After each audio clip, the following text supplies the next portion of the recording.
গান বাজনা বাজানোর কারণে মুহাম্মদ সাল্লাল্লাহু আলাইহি ওয়াসাল্লাম কি মিথ্যা কথা বলে? কারা কারা হাত তোলেন তো যে মুহাম্মদ সাল্লাল্লাহু আলাইহি ওয়াসাল্লাম জানে না, মুহাম্মদ সাল্লাল্লাহু আলাইহি ওয়াসাল্লাম জানে না, এরকম কারা কারা স্বীকার করে?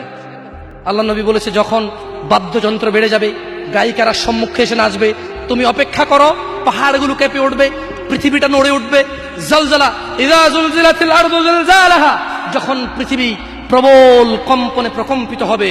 ওয়া খরাজাতিল আরদু আসকালাহা, যখন এই মাটি তার ভিতরে যা আছে একদম লাথি মেরে বের করে দেবে, লাশ হোক আর যাই হোক, মাটি বলবে যে বের হও, বের হও আমার থেকে, বের হও, আমি তোর আর কাউকে রাখবো না।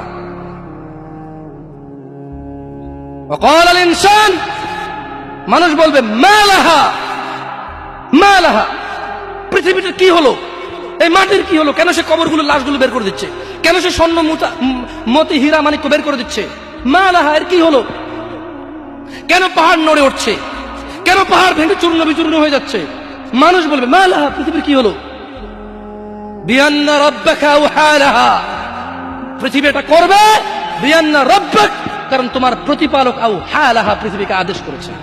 আপনি গান শোনেন, আমি শুনি না, আপনি গান বাজান, আমি বাজাই না। যখন চিটাগং নড়ে উঠলো ভূমিকম্পে, আপনার বাড়ির সাথে আমার বাড়িটাও নড়ছে। বন্ধ করেন এই জুলুম আমাদের উপর।